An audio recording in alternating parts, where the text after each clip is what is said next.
Folks, anyone who knows me knows I absolutely love music. On my iPod, I got about 5,000 or 6,000 songs, the 160 gig, trust me, I need the space.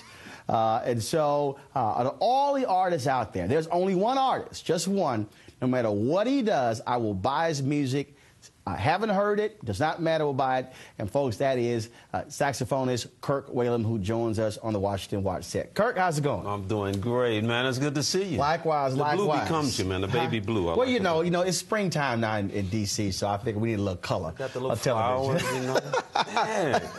Well, actually, this is a pocket square from Japan. But I'll tell you more about that later, because I know you're always in Japan. Love in Japan. Let's jump right into it. I first learned about you. You performed at Texas A&M back in 1986. My brother was a freshman there. So he came back, he's like, oh man, this guy came to campus and was playing. And so floppy disk, yes, first CD. And then the next year you came out with And You Know That. And the wave and glow blew me away. And ever since then, been a huge fan. Oh, that's incredible. And I do remember that performance because the first thing that happened on campus at Texas A&M is they said, sir, you got to remove that cap. You hear people talk about the state of jazz in this country, and it's not like it used to be. Some people don't like smooth jazz, things along those lines. But the reality is, you know, there are transitions over periods of time. So how do you see the state of jazz today? Are you one of the folks, some folks are purists who get caught up in, well, it's just not what it used to be?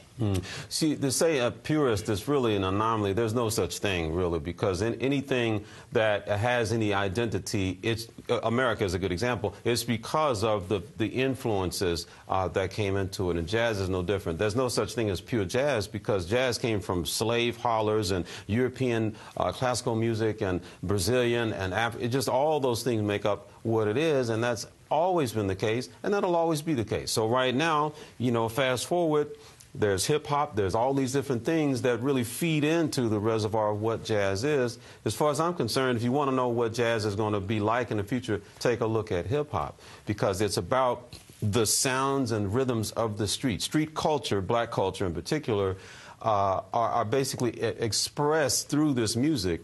When did you begin to say, I need to put more of my faith and my spirituality in my music? Right. I think it's a matter of growing into who you are, of maturing into your identity. You know, for me, I had to become comfortable in my skin. Like, who are you?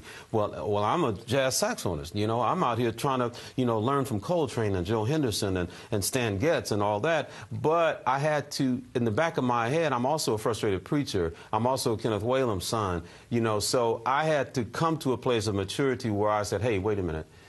Be who you are. Don't be afraid to be who you are. I belong to Christ. I'm not ashamed of him. And he's always been there and evident in my music, whatever it is, love songs, jazz, whatever. But you have to kind of look for him. But now with the Gospel According to Jazz series, you know, I just come out and say, this is Gospel According to Jazz. Some people will automatically get into it. Others will have to be kind of, you know, led into it. But the idea is that I couldn't really do that then because I wasn't comfortable yet saying, I'm a minister, I love God, and I'm a jazz musician. It's an anomaly, but hey, you know, this is just who I am. Now, we talk politics on this show all the time.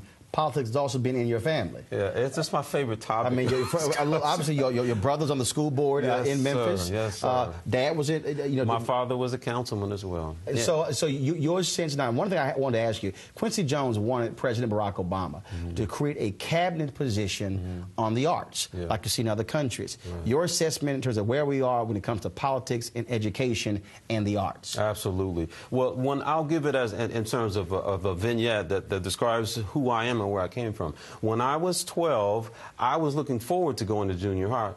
A, because of girls. B, because of the fact, and that is A. B was because of the fact that I would get to take an instrument home. Right.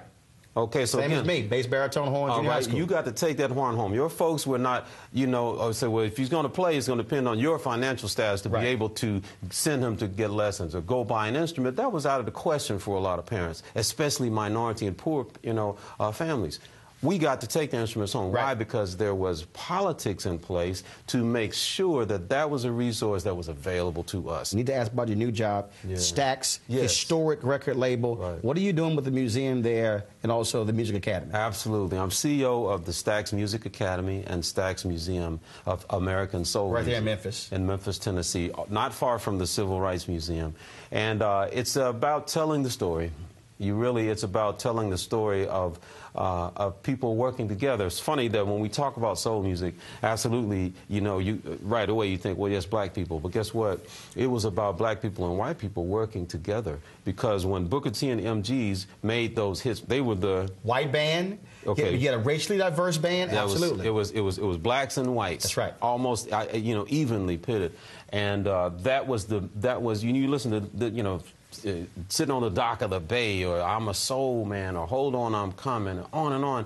Those were songs that were made by black people and white people working together. 1968 came, Martin Luther King was shot and killed. Right, changes everything. Right down the street from Stax. And it changed everything. And so to this day, it's about recapturing that synergy and that mutual complementing of what we bring to make that music happen. And that's what, as CEO, that's really what I'm about, is rebuilding that incredible legacy. Well, there's no way in the world I can have you here on my set, on my show, and not have you play. And folks understand, I'm talking about, and you know that floppy disk, Into My Soul. I love the CD that had the bluegrass, country influence. And what you said was your worst selling one. That's right. Folks didn't like it, but I think it's the best out of all of them. In this life. In this life, absolutely. So come on, bring the saxophone now. We're going to get all set here. And you're not going to play, though, right? No, I'm not going to play. No, I have not played a horn in years. Okay, I'm just, one time I'm going to come on and you're going to play. My dad removed me from the band when I was at Yates High School because they kept practicing too late. And he said, look, he's here for communications, not band. Okay. So as you see, you making money playing a horn, I'm making money in communications. Okay. So. and making a difference. Absolutely. All right. See what it is. Kirk Whalum, folks.